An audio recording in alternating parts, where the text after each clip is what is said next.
থামার কোনো ইচ্ছা নেই, এবং অনেক সময় তারা অনেক শর্ত, অনেক তথ্য গোপন রাখছে। একটা অনির্বাচিত সরকার জনগণের কাছে তথ্য প্রকাশ না করে তড়িঘড়ি করে গোপনে এভাবে কি আমাদের জাতীয় বন্দর, সমুদ্র বন্দরগুলো বিদেশি কোম্পানির কাছে লিজ দিতে পারে কিনা, এটা নিয়ে ব্যাপক আলোচনা হচ্ছে। এসব বিষয় নিয়ে আরো ডিটেইলে কথা বলার জন্য আমরা আজকে আমন্ত্রণ জানিয়েছি জাতীয় নদী রক্ষা কমিশনের সাবেক চেয়ারম্যান ডক্টর মঞ্জুর ডক্টর মঞ্জুর আহমেদ চৌধুরী। আপনাকে আমাদের এই অনুষ্ঠানে স্বাগত জানাচ্ছি। ধন্যবাদ। ডক্টর মঞ্জুর চৌধুরী, আপনি নিশ্চয়ই বিষয়টা নিয়ে এর মধ্যে অবগত আছেন, এবং এটা নিয়ে আমি যতটুকু জানি আপনি বিভিন্ন জায়গায় কথাও বলেছেন, আপনার উদ্বেগের কথাও প্রকাশ করেছেন। কি বলবেন, এটা আসলে কি প্রক্রিয়া, কি হচ্ছে, কি এটা কিভাবে হচ্ছে? এটা তো আপনি অনেকদিন ধরে এই সেক্টর কিছু কাজও করেন, আপনার কাছে কি মনে হয়? আমার কাছে এটা মনে হচ্ছে যে মেগা দুর্নীতি, মেগা স্কেলের বিগ টাইম দুর্নীতি। তা আমি একটা উদাহরণ দিই যে দিন তিনেক আগে আপনার দুটো চুক্তি হলো। একটা চুক্তি হচ্ছে যে লালদিয়া চরে, কর্ণফুলীর পারে লালদিয়া চরে নেদারল্যান্ডের কোম্পানির কাছে লিজ দেওয়া হলো 33 বছরের। 3 বছর তারা তৈরি করবে কন্টেনার টার্মিনাল, 30 বছর তারা অপারেট করবে। এর সাথে আছে আরো 15 বছর গ্রেস পিরিয়ড, অর্থাৎ 48 ইয়ার্স, 48 বছরের একটা চুক্তি তারা করলো। অর্থ শতাব্দী, অলমোস্ট অর্ধ শতাব্দী। এবং এই চুক্তিটা করার সময় নিল কতদিন জানেন? Only 13 days. 13 দিনের ভিতরে তারা সকল কর্মকাণ্ডগুলিকে সম্পন্ন করছে। এটা অভাবনীয়। অ্যাট দ্য সেম টাইম ওই দিনই আর একটা চুক্তি করলো যে আমাদের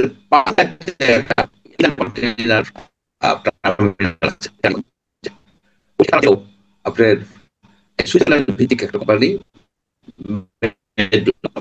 জন্য। এখন আপনি চিন্তা করেন যে তাদের কি ম্যান্ডেট আছে? এক।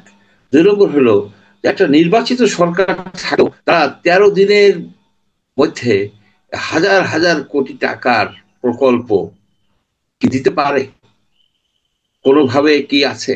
এখন তারা বলছেন যে ওই বিডা চেয়ারম্যান, তাকে জিজ্ঞেস করা হয়েছিল যে আপনারা এগুলিকে প্রকাশ করছেন না কেন? উনি বলছেন যে আইনি সীমাবদ্ধতা আছে।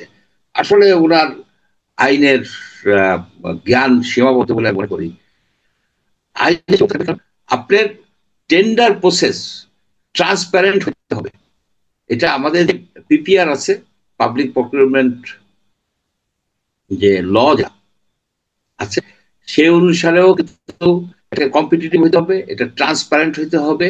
এইটা যেন সব মানে পটেনশিয়াল যত কোম্পানি আছে তারা যেন জানতে পারে।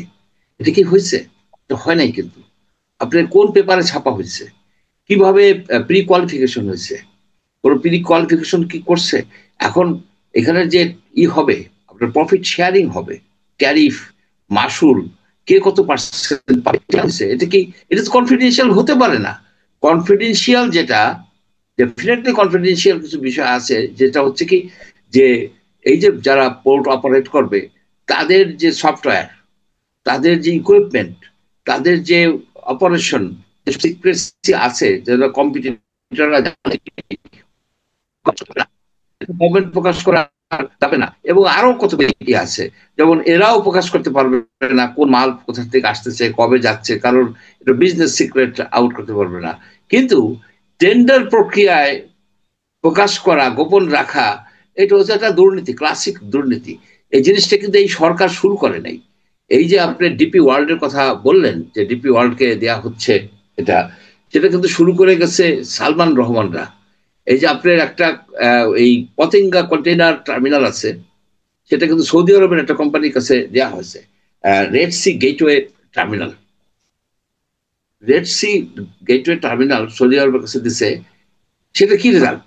ভালো কোনো কি রেজাল্ট আছে? নাই। এবং যদিও সেই চুক্তিটা প্রকাশিত আছে, সেই চুক্তিটা কিন্তু সিক্রেট নাই।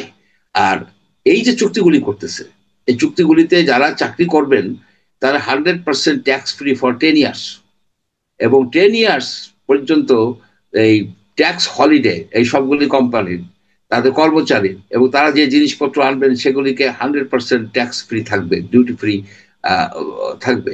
এখন এইসব কোম্পানিতে চাকরি করবে কারা? বাংলাদেশিরা। যে বিদেশি কর্মচারী, কিন্তু বাংলাদেশি কর্মচারীর কিন্তু ট্যাক্স ফ্রি নাই, বিদেশি কর্মচারী। এইসব এইসব ফার্মে সাধারণত আপনার ফিলিপিনো, তারপরে আপনার ইন্ডিয়ান, এরা চাকরি করে। অর্থাৎ ইন্ডিয়ানদেরকে ট্যাক্স ফ্রি জব ক্রিয়েট করার জন্য, তাদের জব দেওয়ার জন্য এইসব করতেছে, প্লাস নিজেদের করতেছে। আমি মনে করি যে এটাকে দুদকে তদন্ত করা উচিত। 13 দিনের মধ্যে কিভাবে করলো, কেন করলো? এটা একটা বড় ধরনের দুর্নীতি হয়েছে, মানে বিগ টাইম দুর্নীতি হয়েছে, এটা তদন্ত করা উচিত। এবং আমি মনে করি যে এখানে তাদের বিরত থাকা উচিত। তাদের টেনিউর আছে মাত্র 3 মাস, এবং যখন আপনার জুলাই আন্দোলন হয়েছে, তার পূর্বেও যখন আন্দোলন হয়েছে সরকারের বিরুদ্ধে, সরকারের পতনের জন্য, কেউ কি বলছে চিটাগাং পোর্ট নিয়ে কোনো কথা বলছে? কেউ একটা কথা বলছে যে পোর্টের দুর্নীতি করতেছে, পোর্টের জন্য পোর্ট দিয়ে দাও বিদেশে? এ ধরনের ওরা কোথায় পাইলো? যে পোর্টগুলি, একটা পোর্ট না, আপনার সবগুলি টার্মিনাল, যতগুলি টার্মিনাল আছে তার বেশিরভাগই দেওয়ার প্রক্রিয়া চলতেছে। এদেরকে ইমিডিয়েটলি ঠেকানো দরকার, ইমিডিয়েটলি এদেরকে ঠেকানো দরকার। চট্টগ্রামে যে কোর্টটা দেওয়া হচ্ছে, নিউমুরিং এ যে কোর্টটা দেওয়া হচ্ছে, এটা তো এতদিন সাইফ পাওয়ার করা চালাতো, তখনও লাভজনক ছিল।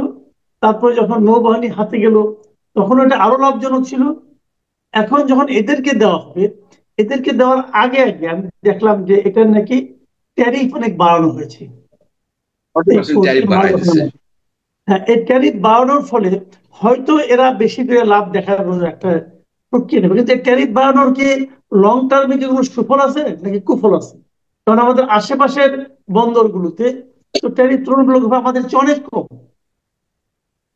এশিয়াতে এখন বাংলাদেশের যে প্রতিটা কন্টেনার হ্যান্ডলিং এর খরচ হচ্ছে সেকেন্ড হাইয়েস্ট, এটা $143, $143 সেকেন্ড হাইয়েস্ট।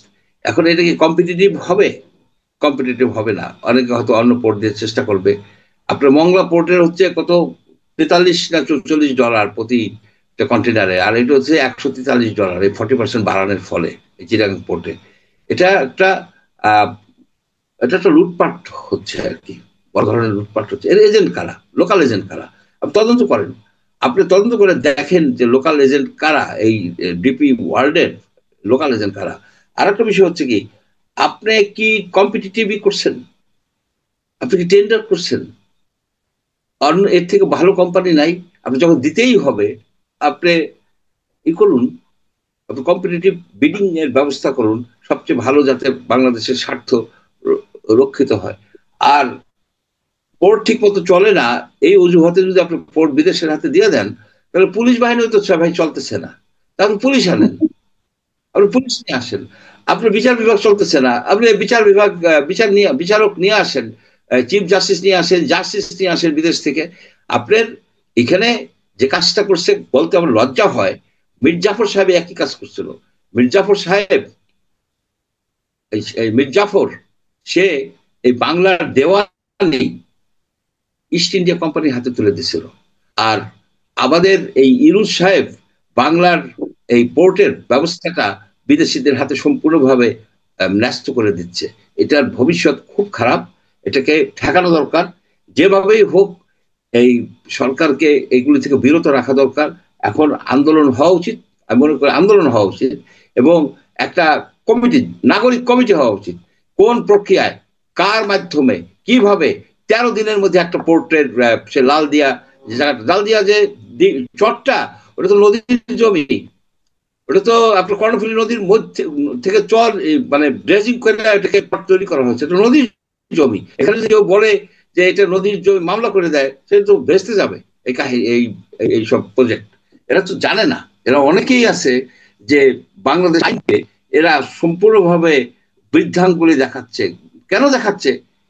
এদের যে ওই যে লাল নীল পাসপোর্ট আছে, ওই বিভিন্ন দেশের পাসপোর্ট আছে যে আমরা চলে যাব, তাদেরকে ইন্টারপোল দিয়ে ধরে আনা হবে একদিন। এই বাংলার সম্পদ যারা যে বিক্রি করে দিতে চাচ্ছে নিজেদের স্বার্থে, এইসব বিদেশি শকুন, এই শকুনদেরকে ইন্টারপোলের মাধ্যমে হোক বা লোকালি যে দেশে থাকুক সে দেশে মামলা করে এদেরকে ধরে আনা হবে টুডে অর টুমরো। এখানে ছাড় দেওয়া হবে না, বাংলার জনগণ ছাড় দিবে না, কোনোভাবেই দিবে না। আচ্ছা, একটা কথা আপনি আমাকে বলেন যে আমি ঠিক বুঝতে পারছি না, এই যে পোর্টগুলি দেওয়া হচ্ছে এটা নিয়ে আমাদের পলিটিক্যাল পার্টিগুলো, মেইন স্ট্রিমের যে পার্টিগুলো আছে, তাদের মধ্যে আমার কাছে কেন যেন মনে হচ্ছে যে খুবই গা ছাড়া একটা মনোভাব। দু একটা দল তারা বিবৃতি পর্যন্ত তাদের শেষ সীমাবদ্ধ। তারা সরকারের সঙ্গে এটা নিয়ে কথা বলছে না, প্রতিবাদ করছে না। মানে কেন এরকম হচ্ছে, কেন, এর কারণটা কি? আচ্ছা, রিজভী সাহেব আজকে একটা ছোটখাটো বক্তব্য দিচ্ছে এটার এগেনস্টে। এরা কিন্তু যখন পোর্টের বিষয়ে বিএনপি কিন্তু সোচ্চার ছিল, কিন্তু লন্ডন সম্মেলনের পরে, লন্ডন মিটিং এর পরে চুপ হয়ে গেল, কবি সব নীরব কেন?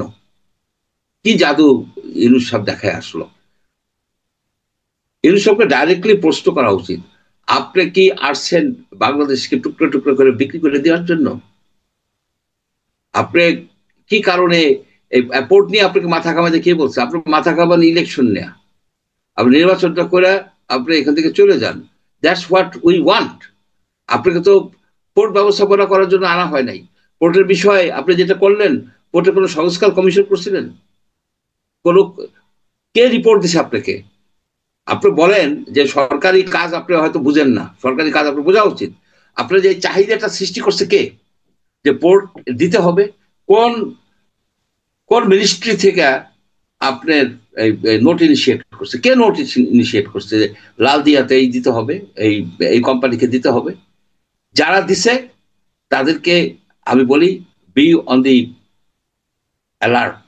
আপনাদের প্রত্যেকের বিরুদ্ধে শেষ পর্যন্ত দুদকের মামলা হবে।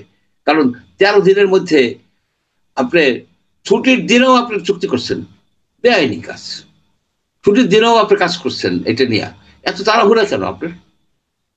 কি কারণে আপনি ওদের একটা যুক্তি আছে, কিন্তু ওদের একটা যুক্তি আছে যে মানে আমাদের এখানে সবকিছু ঢিমে তালে চলে, সরকারি অফিস গুলো 7 দিনের কাজ হয়তো 7 মাস আগে দেয়। ওনারা দেখিয়ে দিলে যে অল্প সময়ের মধ্যেও অনেক ভালো ভালো চুক্তি করা যায়। এই যুক্তিটা কেমন? ভালো ভালো ভালো ভালো চুক্তি না। আপনার একটা কন্টেইনারের $143 চার্জ দেওয়া হবে, তবে বাংলাদেশ সরকার কত পার্সেন্ট পাবে? বাংলাদেশের পাবলিক কত পার্সেন্ট পাবে? এই কথাটা উনি বলতেছেন না কেন? এই কথা আমি ডিপেন্ড করি। ওই যে আশিক চৌধুরী না এক ভদ্রলোক আছে, ওই যে লাভ দিয়ে পড়ছিল অনেক, উনি এসে দিচ্ছে এইগুলি। উনি বলে কি আইনে সীমাবদ্ধতা আছে? কোন আইন উনি দেখায়? উনি কোন আইন দেখায় আমাদেরকে যে কত টাকা বাংলাদেশে পাবে আর কত টাকা অপারেটর নিবে? এই কথা বলতে আইনি সীমাবদ্ধতা কোথায় আছে? আপনি ডব্লিউটিওটা দেখুক। এখানে ট্রান্সপারেন্ট হইতে হবে, এখানে কম্পিটিটিভ হইতে হবে, এখানে অ্যান্টি করাপশন হবে, অ্যান্টি করাপশন মেজার নিতে হবে। আপনি কি কলিউশন করছেন যে এদের সাথে? আপনি কি বিডারের সাথে আনঅথরাইজ দেখা করছেন? বিডারের সাথে ইনসব কিভাবে ভাইস প্রেসিডেন্ট, ডিপি ওয়ার্ল্ডের ভাইস প্রেসিডেন্টের সাথে দেখা করে কথা বলে, যারা নেগোসিয়েট করতেছে হেড অফ দি গভর্নমেন্ট হিসেবে? টোটালি আপনার মানে এই আইনের ব্যত্যয় ঘটছে এইখানে। টেন্ডার প্রক্রিয়ায় আপনার স্বচ্ছতা থাকতে হবে, কম্পিটিটিভ থাকতে হবে, এবং বাংলাদেশের সরকার, বাংলাদেশের রাষ্ট্র যেন উইন করে সেই জিনিসটা নিয়ে কাজ করে। ওনারা কিন্তু আরেকটা যুক্তি দিচ্ছেন, এটা হলো যে সবকিছু আগে টেন্ডার প্রক্রিয়ার মাধ্যমে হয় না, G2G যে সমস্ত কন্ট্রাক্ট গুলো হয়, যে সমস্ত চুক্তিগুলি হয়, G2G চুক্তিটা এভাবেই হয়। ওরা জিটিজি বুঝে? এটা কি নেদারল্যান্ড গভর্নমেন্ট আসছে? এই যে সুইজারল্যান্ড গভর্নমেন্টের সাথে চুক্তি হয়েছে নাকি? সুইজারল্যান্ডের কোম্পানির সাথে চুক্তি হয়েছে। সুইজারল্যান্ডের রেজিস্টার্ড একটা মেডব্লক কোম্পানি, তাকে পানগাঁও দেওয়া হলো। এখন সুইজারল্যান্ড গভর্নমেন্টের সাথে চুক্তি হয়েছে? হয় নাই তো। এটা জিটিজু না। সুইজারল্যান্ড গভর্নমেন্টকে এসে প্রপোজাল দিছে? দেয় নাই তো। এটা একটা কোম্পানি দিছে। একটা কোম্পানির সাথে সরকার চুক্তি করতে পারে, এটা জিটিজি না, এটা টেন্ডার প্রক্রিয়ার মাধ্যমে করবে। পিপিআর আছে তো। আমাদের পাবলিক প্রকিউরমেন্টের যে পদ্ধতি, সেটা তো আছে, আইন আছে তো।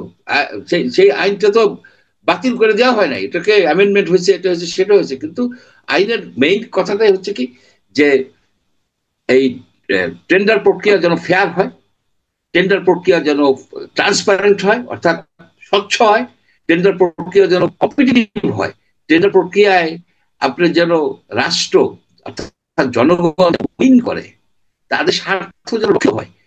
সে আচ্ছা, কি গত করা যায়? কয়েকদিন ধরে সেটা করা হয় নাই। খেয়াল করেছেন কিনা যায় না, গত কয়েকদিন ধরে সোশ্যাল মিডিয়ায় একটা অনেক পুরনো, প্রায় 18-19 বছরের পুরনো একটা নিউজ ভেসে বেড়াচ্ছে। আপনার চোখে পড়েছে কিনা যায় না, সেটা হলো প্রথম আলোর একটা নিউজ। এটা 2006 সালের একটা নিউজ। ডক্টর ইউনূস নোবেল পুরস্কার পাওয়ার পর যখন ওনাকে চট্টগ্রামে একটা সম্বর্ধনা দেওয়া হয়েছিল, ওনার এলাকার লোকজন দিয়েছিলেন, তখন সেখানে কিন্তু একটা আহ্বান জানিয়েছিলেন উনি যে চট্টগ্রাম পোর্টকে ওনাকে দেওয়া হোক, বিসিসির কাছে দিয়ে ওটা চট্টগ্রাম দেশের নাকি ভাগ্য পরিবর্তন করে দিবে পোর্ট দিয়া। মানে এটা ওনার যে সব ভঙ্গি আর কি, দেশের চেহারা চেঞ্জ করে দিবে উত্তম। তো এই নিউজটা প্রথম আলোতে এইভাবে শিরোনাম হয়েছিল যে চট্টগ্রাম পোর্ট সে চায়। তো এরপর উনি উনি পুরস্কার পেলেন, পাওয়ার উনি পর তারপর নিজে একটা দল করার চেষ্টা করলেন, হলো না। তারপরে আরেকটা দল করার চেষ্টা করলেন, দায়িত্বটা তাও হলো না।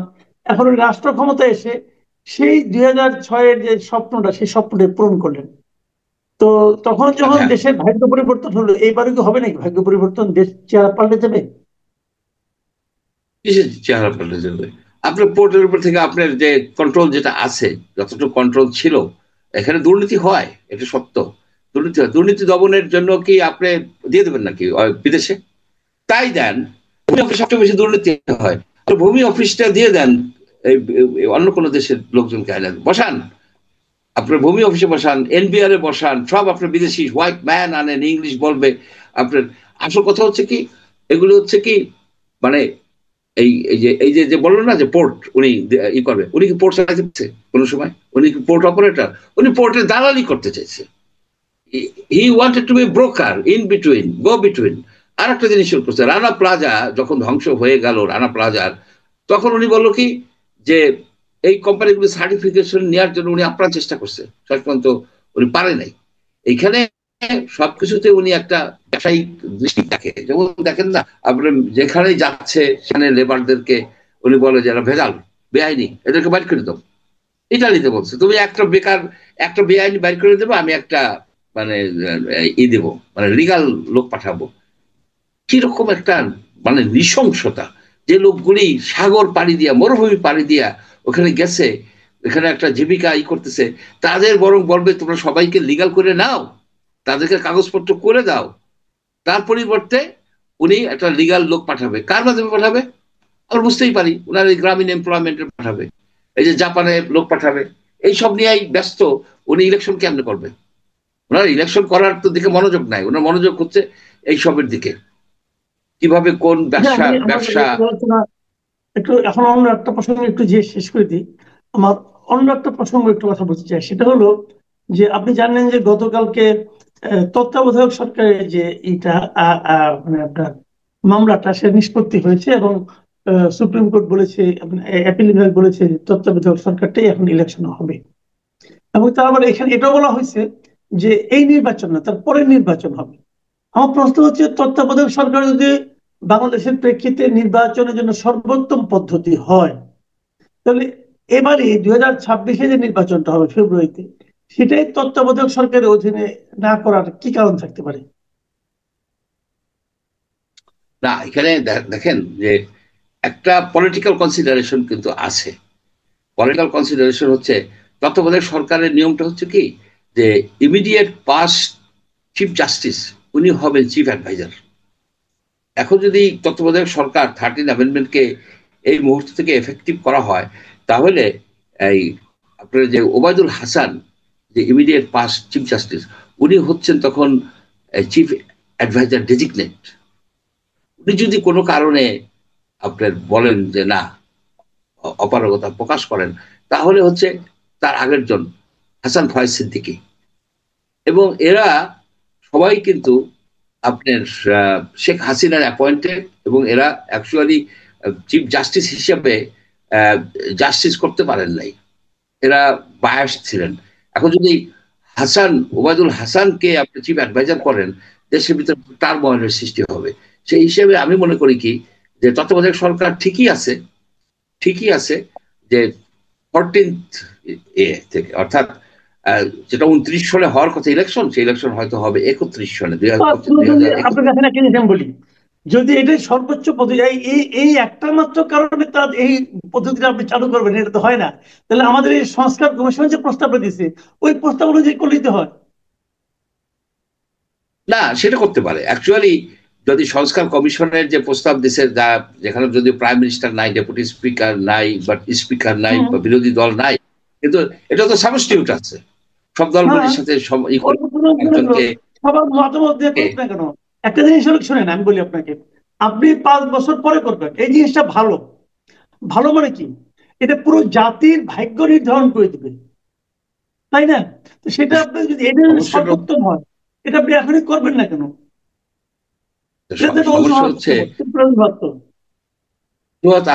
অজুহাত হচ্ছে যে এইখানে বেশ কিছু অ্যাডভাইজার আছে, ইনক্লুডিং চিফ অ্যাডভাইজার, তাদের বয়স 80 করেছিলেন, এবং আরো 63টা আসন বলা হয়েছিল, এগুলো জোট শরিকদের জন্য রাখা হয়েছে। আমরাও প্রথম দিনে সেটা বলেছিলাম, কিন্তু জোট শরিকদের জন্য রাখা এই আসনগুলো বিএনপি এখন আবার কমাতে চাচ্ছে।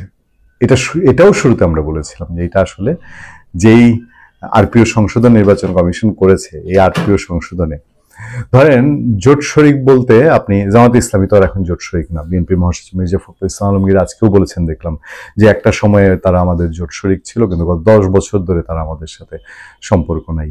মানে জামাত তাদের প্রতিপক্ষ, এটা বোঝানো, এস্টাবলিশ যে আগামী নির্বাচনে আমরা প্রধান দল, জামাত বিরোধী দল হবে, এটা বুঝিয়ে দেওয়া আর কি মানুষকে, যে মানুষের মাইন্ডসেটও যেন ওইরকম থাকে যে আওয়ামী লীগ নাই, জাতীয় পার্টি নাই, বিএনপি আর জামাত হ্যাঁ আছে তো একটা দল এবং বিরোধী দল আছে, এই প্ল্যাটফর্মটাকে একটু দেখানোর বিষয়।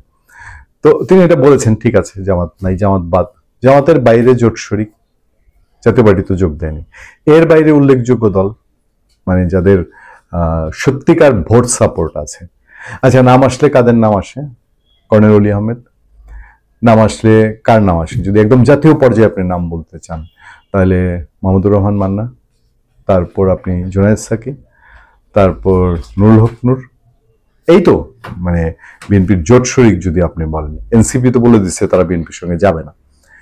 এই যে নামগুলা আজকে আপনার এলাকায় আমি যে 4টা নাম বললাম, এই মানুষগুলো ধরেন আপনার ইলেকশন করবে, আপনার এলাকায় এই 4 জনের একজন ইলেকশন করবে, আপনি বিএনপি করেন, নির্বাচনে কেন্দ্রে গেছেন, ব্যালট পেপারে তো আপনার ধানের শীষ থাকবে। তো আপনি ধানের শীষ রেখে লোটা, কম্বল, বালিশ, ফুটবল, জাম্বুরা, এইরকম নানান প্রতীকে এই 4 জনের একজন বা XYZ ইলেকশন করছে, বিএনপি বলেছে এই 4 জনের একজন আমার প্রার্থী, আপনি ধানের শীষ রেখে ওটায় ভোট দিবেন।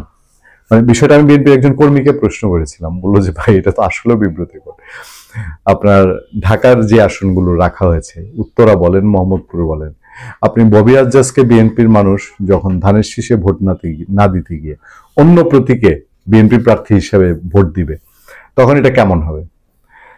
একজন আমাকে উত্তর দিয়েছে, এটা হলো আসলে জামাতের সঙ্গে একটা মিউচুয়াল আন্ডারস্ট্যান্ডিং, যে এই আসনগুলোকে এবং এই আরপিও সংশোধন যেটা হচ্ছে, এটা হচ্ছে জামাত এবং বিএনপি মিলে যে ইলেকশনটা করতে চায়, এটার একটা প্রক্রিয়া। এই গেল ধরেন ওই 63টা আসনের আলাপ। এবার যে 237টা আসনে বিএনপি মনোনয়ন দিয়েছে, প্রথমেই তো আপনার ভাঙা সহ বিভিন্ন জায়গায় বেশ কয়েকটা, মাদারীপুর, ফরিদপুর, এদিক দিয়ে বগুড়ার দিকে, তারপর উত্তরবঙ্গে, আমাদের বৃহত্তর ময়মনসিংহে, বৃহত্তর সিলেটে বেশ কিছু প্রার্থিতা নিয়ে প্রশ্ন উঠেছে, বয়স্ক প্রার্থী নিয়ে প্রশ্ন উঠেছে, ব্রাহ্মণবাড়িয়ায়, বিভিন্ন জায়গায়, চট্টগ্রামে 80 ঊর্ধ্ব মানুষকে, যাদেরকে চলতে হলে 2জন মানুষের সাপোর্ট লাগে, তাদেরকে নিয়ে আপনার বিএনপি প্রার্থিতা ঘোষণা করেছে। এইসব 8-10টা আসন তো আছেই, আরো 15-20টা আসন আছে যেগুলোতে বিএনপির অত্যাধিক জনপ্রিয় প্রার্থী বাদ দিয়ে বিএনপি এমন প্রার্থীকে নমিনেশন দিয়েছে যারা দীর্ঘদিন একেবারেই বলতে পারেন যে মানে প্রতিযোগিতায়, জনপ্রিয়তার প্রতিযোগিতা অনেক পেছনে। আমরা সুনামগঞ্জে 1 আসনের কথা জানি, আপনারা জানেন যে সুনামগঞ্জ 1 আসনে ওখানে বিএনপি আনিসুর রহমান নামে যে প্রার্থীকে মনোনয়ন দিয়েছে, তার প্রচুর টাকা, ব্যাপক টাকা, এবং তার সাথে মনোনয়ন চেয়েছিল তীব্র প্রতিদ্বন্দ্বিতায় কামরুল ইসলাম কামরুল। দীর্ঘ বছর ধরে কামরুল রাজনীতি একদম শিশুকাল থেকে, স্কুল বয়স থেকে রাজনীতি শুরু করেছিল। সেই স্কুল বয়সের রাজনীতি শুরু করার আগে থেকে, যেহেতু আমি হাওর বাওরে একদম স্কুল বয়স থেকে যাই, সেই হাওরে যাওয়ার পারপাস ধরে কামরুলের সঙ্গে পরিচয়, কামরুলকে চিনি। তারপর সেই 91-এর বিএনপি গভর্নমেন্টের সময় কামরুলের ডাকসাইটে অবস্থান, 96-এর বিএনপি গভর্নমেন্টে তার ত্যাগ তিতিক্ষা। সঞ্জিত সেনগুপ্ত তখন ওই এলাকার সাংঘাতিক এক নামে চেনা নেতা এবং ডাকসাইটের নেতা, এমপি না হলেও তার সাংঘাতিক প্রভাব। সঞ্জিত সেনগুপ্ত বিজিবি নিয়োগ করেছিলেন কামরুলকে ঠেকানোর জন্য, তাকে ঠেকানো যায়নি। তারপর দলীয় জোট সরকারের সময় কামরুল আবারও বিএনপিতে এবং আস্তে আস্তে ছাত্রদল সেক্রেটারি, বিএনপির সবচেয়ে তরুণ সেক্রেটারি, এইসব হয়ে গত কয়েক বছরে একরকম অপ্রতিরোধ্য। বিএনপি নমিনেশন না পেয়েও সে এক সময় উপজেলা চেয়ারম্যান হয়েছে স্বতন্ত্র প্রার্থী হিসেবে, তারপর আবার বিএনপি প্রার্থী হয়েছে, তারপর নানানভাবেই আলোচিত এবং জনসম্পৃক্ত মানুষ, তাকে বাদ দিয়ে আরেকজনকে প্রার্থী করা হয়েছে। এটা ডিটেইল আরেকবার আরেক সময় আমি আলোচনা করবো, আরো সেখানে কিছু একদম পয়েন্ট টু পয়েন্ট আরো কিছু বিষয় আছে। এরকম বেশ কিছু মনোনয়ন দেওয়া হয়েছে। অনেকে বলছেন যে বিএনপি যে মনোনয়ন দিয়েছে এইটা আসলে একটা পলিটিক্যাল স্ট্যান্ডবাজি। মনোনয়নটা দিয়েছে বিএনপি এই গভর্নমেন্ট যখন জুলাই সনদ নিয়ে ক্যারিকেচার শুরু করেছে তখন, এটা তার চূড়ান্ত মনোনয়ন না। এই মনোনয়নে ওভারঅল 300 আসনের মধ্যে 100 আসনেই বিএনপি মনোনয়ন চেঞ্জ হতে পারে, মানে যে 63টা সে খালি রেখেছিল সেইখানে সহ আরো অন্তত 20-40টা আসনে তার মনোনয়ন চেঞ্জ হতে পারে। তো সে যে তার মনোনয়ন নিয়ে ইলেকশনে আছে 1.5 মাস, মনোনয়নটা কেনই তখন ঘোষণা করলো, তার ফল বিএনপি কি ঘরে তুললো, আর এখন যে একটা স্থবিরতা ও স্থিরতার মধ্যে আছে সেটা ধরে পত্রপত্রিকা যেটা বলছে যে জাতীয় নির্বাচনে দলের প্রার্থিতা নিয়ে নেতাকর্মী। তত্ত্বাবধায়ক সরকার ব্যবস্থা বাংলাদেশের রাজনৈতিক ভয়াবহতা নিরসনে কোনো কার্যকর সমাধান নয়। 20 মার্চের প্রথম পরে বঙ্গবন্ধু শেখ মুজিবুর রহমান স্বাধীনতার ঘোষণা দেন, যেটি আমাদের স্বাধীনতার ঘোষণাপত্রে লেখা রয়েছে, এবং আমাদের স্বাধীনতার ঘোষণাপত্র পাঠ করা হয় 10 এপ্রিল 1971 সালে। এইটা আপনারা জানেন। আপনাদেরকে আগে প্রথমে যেটা বুঝতে হবে যে বাংলাদেশের প্রথম সংবিধান, দ্য ফার্স্ট এভার কনস্টিটিউশন, হচ্ছে স্বাধীনতার ঘোষণাপত্র। এরপরে আপনারা যে সংবিধানটাকে দেখেছেন 1972 সালের অক্টোবরে, যেটি গণপরিষদের মাধ্যমে পাশ হলো, সেটি হচ্ছে ওই ঘোষণাপত্রেরই এক্সটেন্ডেড ভার্সন। তাহলে বাংলাদেশের প্রথম সংবিধান কোনটা? বাংলাদেশের প্রথম সংবিধান হচ্ছে স্বাধীনতার ঘোষণাপত্র। এটা আপনাকে প্রথমে বুঝতে হবে।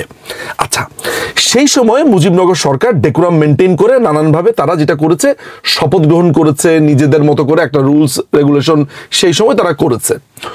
ওই রুলস অ্যান্ড রেগুলেশনকেই যদি একটা স্ট্যান্ডার্ড ধরা হয়, তাহলে বঙ্গবন্ধু যখন দেশে ফিরলেন 10 জানুয়ারি, তখন তিনিও একটি লিখিত শপথ পাঠ করেন এবং তিনি সহস্তে লেখাই পাঠ করেন। আপনাদেরকে আমি স্ক্রিনে এটা দেখাচ্ছি, আপনারা নিশ্চয়ই সেটা দেখতে পাচ্ছেন। তাহলে এই যে এস.এম. শাহরিয়ার দাবি করেছে যে বঙ্গবন্ধু শপথ নেন নাই 10 জানুয়ারিতে এসে, এটা মিথ্যা কথা।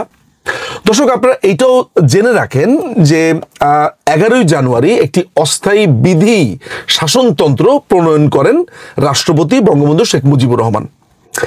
সেই অনুযায়ী বাংলাদেশ পরবর্তী সময় ক্যাবিনেট শাসিত বা প্রধানমন্ত্রী শাসিত সরকার হিসেবে গঠিত হয়। এই পার্টিকুলার জায়গাতে এসে অনেকের মাথাতে আবার প্রশ্ন আসবে, এই যে বঙ্গবন্ধু শেখ মুজিবুর রহমান এই যে সংসদীয় গণতন্ত্র করলেন, এই যে অস্থায়ী শাসন বিধি করলেন, তিনি কোন ক্ষমতা বলে করলেন? যারা এই জায়গাতে এসে একটু ভুলে গেছেন তাদেরকে আবার একটু পিছনে নিয়ে যাব, যে কারণে আমি স্বাধীনতার ঘোষণাপত্র, স্বাধীনতা ঘোষণা এগুলো বলেছি। মুক্তিযুদ্ধের সময় তো আমরা একটা সরকার গঠন করলাম। প্রথমে আমরা কি করলাম? আমরা স্বাধীনতা ঘোষণা করলাম। 26 মার্চের প্রথম পরে বঙ্গবন্ধু শেখ মুজিবুর রহমান স্বাধীনতা ঘোষণা করলেন। স্বাধীনতা ঘোষণা করার পরে বঙ্গবন্ধুকে তো তারা ধরে নিয়ে গেল, বঙ্গবন্ধু তখন কারাগারে আটক। এদিকে তখন বাকি যারা দলের নেতারা আছেন তারা একটি সংবিধান প্রণয়ন করলো। একটা সরকার চালানোর জন্য কি লাগবে? সংবিধান। আমাদের প্রথম সংবিধানটাই হচ্ছে স্বাধীনতার ঘোষণাপত্র। ক্লিয়ার? স্বাধীনতার ঘোষণাপত্র হওয়ার পর একটা সরকার লাগবে, সরকার পরিচালনা করার জন্য তো ক্যাবিনেট লাগবে, মন্ত্রী লাগবে। সেটা আমরা ঘোষণা করলাম মুজিবনগর সরকার 17 এপ্রিল 1971 সালে। তাহলে 26 মার্চ আমাদের স্বাধীনতা দিবস বা স্বাধীনতা ঘোষণা করলাম। 10ই এপ্রিল আমরা সংবিধান প্রণয়ন করলাম স্বাধীনতার ঘোষণাপত্রের মাধ্যমে, বা স্বাধীনতার ঘোষণাপত্রই হচ্ছে আমাদের প্রথম সংবিধান। এরপর আমরা সরকার গঠন করলাম, মুজিবনগর সরকার। সেই মুজিবনগর সরকারের অস্থায়ী রাষ্ট্রপতি কে ছিলেন, উপরাষ্ট্রপতি কে ছিলেন? সৈয়দ নজরুল ইসলাম বঙ্গবন্ধুর অবর্তমানে, প্রধানমন্ত্রী ছিলেন তাজউদ্দিন আহমদ। বঙ্গবন্ধু যখন ফেরত আসলেন 10ই জানুয়ারি 1972, তিনি তখন, যেটা আপনাদেরকে মাত্র দেখালাম, তার স্বহস্তে লেখা তার শপথ বাক্য, অর্থাৎ একজন রাষ্ট্রপতিকে যে শপথটা নিতে হয়, যেই রুলস অ্যান্ড রেগুলেশনটা হয়েছে মুজিবনগর সরকারের সময়, সেটাকেই কিন্তু ফলো করা হলো। সেখানে কিন্তু এই যে লিখিত শপথ পাঠ, সেটা ভ্যালিড। সো অনেকেই প্রশ্ন করবেন যে লিখিত কি শপথ নেওয়া যায়? হ্যাঁ, লিখিত শপথ নেওয়া যায়, অ্যান্ড ইটস ভ্যালিড। মুজিবনগর সরকার অনুযায়ী এটা করা হয়েছে। তো রাষ্ট্রপতি দেশে ফিরলেন, তিনি রাষ্ট্রপতি। তো উপরাষ্ট্রপতি বা ভারপ্রাপ্ত যে রাষ্ট্রপতি ছিলেন সৈয়দ নজরুল ইসলাম, তিনি আর থাকলেন না। তখন রাষ্ট্রপতি হচ্ছেন বঙ্গবন্ধু শেখ মুজিবুর রহমান। বঙ্গবন্ধু শেখ মুজিবুর রহমান যেটা করলেন সেটা হচ্ছে যে তার নীতি নির্ধারণী বৈঠকে তিনি সিদ্ধান্ত নিলেন যে তারা সংসদীয় ব্যবস্থাতে ফেরত যাবেন। তো সংসদীয় ব্যবস্থার জন্য একটা অস্থায়ী প্রবিধান, একটা অস্থায়ী শাসনতন্ত্র প্রণয়ন করলেন 11ই জানুয়ারি। ওই 11ই জানুয়ারি অর্থাৎ হচ্ছে প্রধানমন্ত্রী শাসিত সরকার হবে। তাহলে বঙ্গবন্ধু শেখ মুজিবুর রহমান রাষ্ট্রপতি থেকে প্রধানমন্ত্রী হলেন। কিভাবে হলেন সেই প্রসিডিউরগুলো মেনটেন করা হয়েছে নতুন শাসনতন্ত্র অনুযায়ী। তাজউদ্দিন আহমেদ প্রধানমন্ত্রী ছিলেন মুজিবনগর সরকারে, তিনি পদত্যাগ করেন। তিনি পদত্যাগ করার পরে আপনার প্রধানমন্ত্রী হন হচ্ছে আপনার প্রথমে আপনার যেটা হয়, প্রধান বিচারপতি করা হয়, রাষ্ট্রপতি প্রধান বিচারপতিকে নিয়োগ দেন, এবং পরবর্তী সময় তাজউদ্দিন আহমেদ আপনার পদত্যাগ করেন, প্রধানমন্ত্রী হিসেবে শপথ নেন